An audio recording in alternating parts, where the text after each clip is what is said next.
Hi மக்களே வணக்கம். Big Boss season 9 முடிஞ்சது.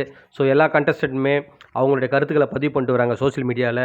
இப்போ பார்த்தீங்கன்னா டாப் 4 ஃபைனலிஸ்ட்டில் 4th ஃபைனலிஸ்ட் அரோரா சின்ஹலர். ஸோ அவங்க வந்து பார்த்தீங்கன்னா சமூக வலைதளத்தில் ஒரு போஸ்ட்டை வந்து பதிவு பண்ணியிருக்காங்க. ஸோ அந்த பதிவை படிக்கிறேன், கேளுங்க மக்களே.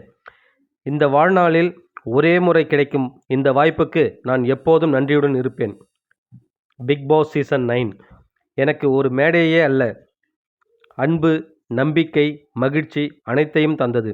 நம்பிக்கையின் குரலாக இருந்த பிக் பாஸ், அந்த வீட்டுக்குள் அவர் எனக்கு சிறந்த நண்பரைப் போலவே உணர்ந்தார். அவர் என்மேல் அன்பை பொழிந்தார், என்னை கலாய்த்து கொண்டே இருந்தார். அதே சமயம் எப்போது என்னை உயர்த்த வேண்டும் என்பதையும் அவர் எப்போதும் அறிந்திருந்தார். எங்கள் அன்பின் மொழி ஒருவரை ஒருவர் நகைச்சுவையாக இழுத்தடிப்பதுதான். பிக் பாஸ் என்னை நம்பினார். நான் அந்த வீட்டை விட்டு வெளியேறும்போது அவர், உன்னை பற்றி எனக்கு மிகவும் நன்றாக தெரியும், உன்னை இந்த வீட்டிற்குள் இருப்பதை பெருமையாக உணர்கிறேன் என்று சொன்னார். அந்த வார்த்தைகள் வாயால் மட்டும் சொல்லப்படவில்லை, அவை கனத்த உணர்வுகளுடன் அன்பும் பெருமையும் நிரம்பி இருந்தன. அவற்றை நான் எப்போதும் என்னுடன் சுமந்தே இருப்பேன். இணையத்தில் நடந்த அனைத்தாலும் நான் மன அழுத்தத்தில் இருந்தேன். ஆனால் எதுவாக இருந்தாலும் அந்த வீட்டுக்குள் எனக்கு கிடைத்தது அன்பே, தூய உண்மையான அன்பு.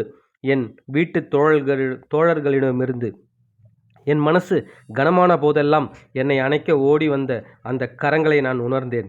இன்று நான் பெருமையுடன் சொல்ல முடியும், நான் அவர்களுடைய தங்க புள்ள. என்னை கீழே இழுக்க முயன்ற அனைவருக்கும் நீங்கள் யாரு பிஸ்கோத்து இப்படின்னு நம்ம அரோரா சின்ஹலர் வந்து ஒரு பதிவை போஸ்ட் பண்ணியிருக்காங்க இன்ஸ்டா பேஜில். நம்மளும் யாருமே அவங்கள தப்பாக சொல்லியே. இப்போ அவங்க சொன்ன அந்த ஸ்டேட்மெண்ட்டை தான் நம்மளும் சொல்லியிருக்கோம், பிக் பாஸ் அவங்களுக்கு சப்போர்ட் பண்ணுறாரு. ஸோ அது மட்டும் இல்லாமல் இவங்களுக்கு மட்டும் கொஞ்சம் அவங்க எப்பெல்லாம் டவுன் ஆகிறோம் அப்போல்லாம் தூக்கி விடுறாரு. ஸோ அவங்கள ஃபைனலிஸ்ட்டு கொண்டு வந்ததுக்கு அவரோட என்ன சொல்கிறது, முழு ஆதரவு இருந்தது அரோரா சின்ஹலருக்கு. இதுதான் சொல்லியிருந்தாங்க நிறைய பேர். ஸோ அதை தான் அவங்களும் சொல்லியிருக்காங்க. ஸோ 2 பேர் கருத்துமே ஒன்றா தான் இருக்குது.